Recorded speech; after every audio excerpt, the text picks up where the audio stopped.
So Brad, down to 10 men, a 1-1 draw. How do you sum up that match? It feels good. It feels good because everyone put the body on the line today. We've got 10 men for 30 minutes of the second half. We've got lads playing on injuries. Had to make the 2 subs at half time, and then all of a sudden you're forced into making the third.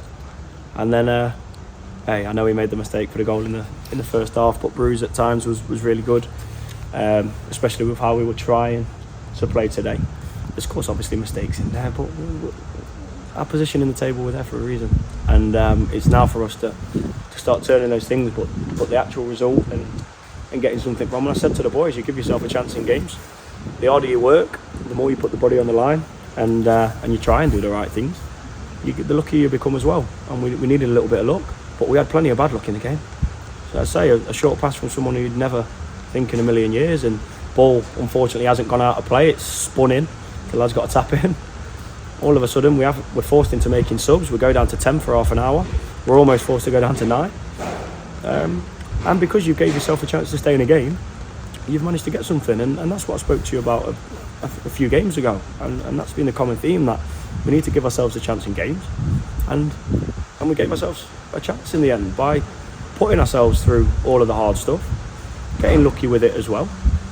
But you deserve that look when you go through all the hard pain, and it's nice for them to feel snatching a result like that, because people have snatched the result here from us this year. Kettering, I always think back to Kettering, we should have been 3, 4, 5 out of sight in the second half, but they snatched something on the 97th minute of a game. So we've had plenty of bad luck, and sometimes you deserve a little bit of good luck, and hey, they'll be disappointed that they didn't take 3 points, Barwell, but if you give yourself a chance in games, you wait for moments. And the crazy thing is, after we scored, if they don't block the Bellows shot, you probably end up making 3 points, which hey, you don't deserve. We're not deluded, you don't deserve in that, but you give yourself an opportunity to have moments like that, and we did today. So it felt good for the boys, and it felt like a win for them. And as I said, we have to start looking long term at how we want to do things, how we want to play, and how players are going to fit into a long term plan rather than the short term now.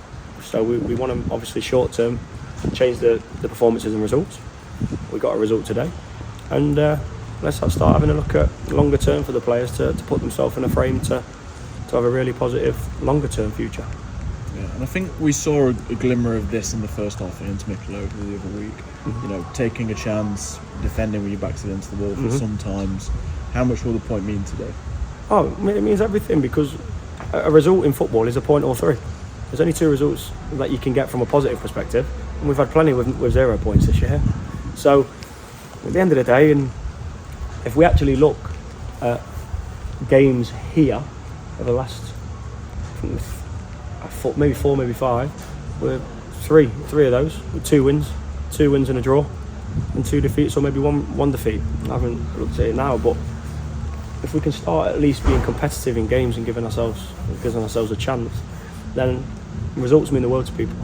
And if you give yourself an opportunity to stay in games, you'll get more better luck than bad luck. Yeah, and I don't want to lower the tone, but is there any initial concern with a few of the lads that have pulled up today injured? Massively. I'm not going to sit here and lie. That's of course we run a pretty small squad anyway, just with obviously circumstances and where we are sat in the table. It's tough to bring that quality in. There is fear around a few bits, but that's my job. It makes my job a touch harder than it already has been, to make sure we try and address that. But we'll do everything we can. We've got a great team in there. Jake's fantastic. He's doing absolutely everything. All the support that we get from the club, I'm sure if we sit down and bang our heads together, we'll be able to come up with sort of a plan B. But of course, there's concern. From a human aspect, I'm concerned for the boys, because I want them playing football. Mentally, it's good for them. Physically, it's good for them. So of course, I have concern there, but we'll do everything we can to make sure they're looked after as well as they can, and give ourselves a fighting opportunity in the run of games coming up. Yeah, and after the result today, you're looking forward to going to Bromsgrove at the weekend? Absolutely. They're a team that are closer to us in the table, should we say. So it'll be nice to hopefully go on right or wrong, because we didn't deserve to lose that game here early on in the season. But again, we have to look at the squad, we have to look after everything, and let's go and still try and put a positive performance in and see what we can get from the coming games. We take each game as it comes now, rather than looking at a block. Let's take each game in isolation. We can't do blocks when we're looking at a small squad and the injuries within it as well. So let's focus on Bromsgrove. Let's have a real good go at setting up to try and be as positive as we can against them. And hey, let's just try and get as many results as we can come here at the end of the season.